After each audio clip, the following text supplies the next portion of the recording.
Last week, we saw Apple and Microsoft in an App Store dispute over the Xbox Game Pass app and its streaming service part that will be launching later this year, where users can stream games on their phone or tablet.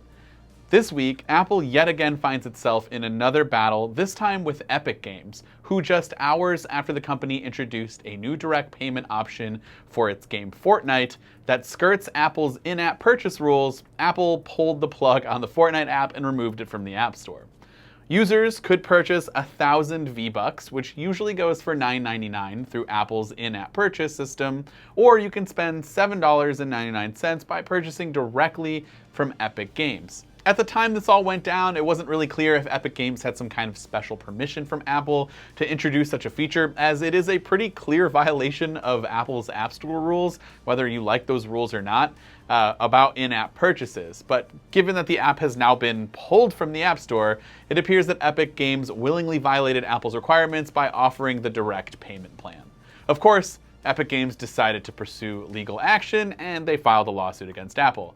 In the filing, Epic Games accuses Apple of being the behemoth seeking to control markets, block competition, and stifle innovation, and imposing anti-competitive restraints and using monopolistic practices in markets against App Store developers.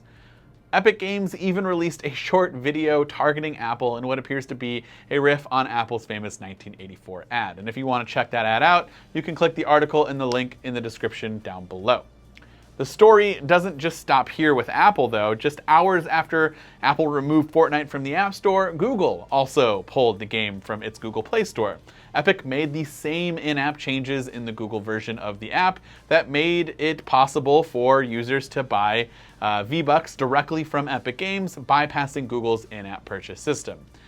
Subverting the Play Store in-app purchase system is against Google's rules, of course, which is why they pulled it, just like Apple. And of course, as you might expect, Epic Games has now filed the same lawsuit against Google.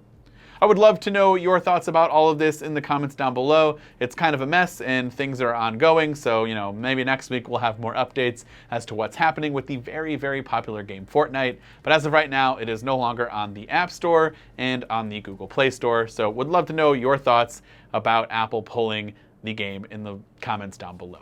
Speaking of apps, or at least services within some apps, Apple is planning to launch a new range of subscription service bundles called Apple One as soon as October, according to a new report from Bloomberg. The series of bundles would allow customers to subscribe to several Apple digital services together. So this is expected to result in a lower monthly payment price than when all the services are subscribed to individually. So a basic package will look something like Apple Music and Apple TV Plus, or you can add variations with Apple Arcade and Apple News Plus, followed by a more expensive version featuring iCloud storage. For those who might be wondering, Apple One is not expected to include AppleCare support, and this is expected to potentially launch in October alongside the new iPhone models. And speaking of that October event, leaker John Prosser has said this week that Apple will hold its iPhone event during the week of October 12th, which shouldn't be a surprise. Apple already confirmed that it's not going to be most likely in September, or at least the phones wouldn't launch in September, but later on, just a few weeks later. So October 12th makes sense, and pre-orders would be expected to happen later that week, with shipments going out the following week. Pretty standard procedure with iPhone launches.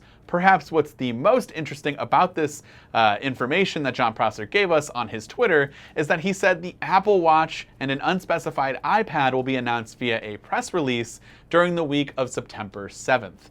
I'm not sure why Apple would not save any new products for the iPhone event like they usually do. Usually at iPhone events, we see at least the Apple Watch and maybe another product be introduced during that event. But apparently it's going to be, if this is all correct, through a press release. And so if that happens, you can expect to see that in early September.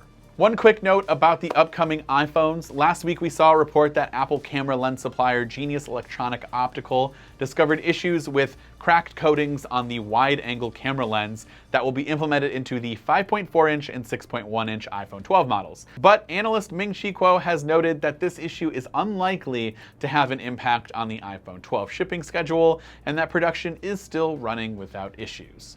Finally, in some quick headlines for the week, Microsoft officially announced its release date for its dual-screen Android phone, the Surface Duo, and it's set to be launched on September 10th with a hefty price tag of $13.99. We will have some hands-on coverage with this unique device. I saw it last year at the Microsoft event in October, and I didn't really even get to get closer than like 6 feet as it was pretty heavily guarded off, but it does look pretty cool, and it's a unique form factor, so I'm definitely looking forward to getting our hands on with it, which we will do closer to that launch date, so be sure to subscribe to the channel so you don't miss that video. In Apple TV Plus news, Apple was able to reach a multi-year production deal with Martin Scorsese, who will produce and direct films and series for Apple TV Plus streaming service. The partnership will begin with the Scorsese film Killers of the Flower Moon, starring Leonardo DiCaprio and Robert De Niro. And lastly, for those of you who are subscribed to SetApp, the popular independent and alternative Mac App Store with over 190 Mac apps, will now have access to premium iOS versions of the apps that are currently hosted through SetApp. As of recording this video, the apps officially available through SetApp for iOS include Ulysses, Paste, Gemini Photos, TaskHeat, SQL Pro Studio, MindNode, and PDF Search. But that's it. These are our top stories and quick headlines for the week. Would love to know your thoughts on everything that you just heard in the comments down below. Or of course, if there was a topic that we did not touch on that you want everyone to know, let us know in the comments down below. This has been Dan with Mac Rumors. Thanks so much for watching, and I hope to see you around in the next video.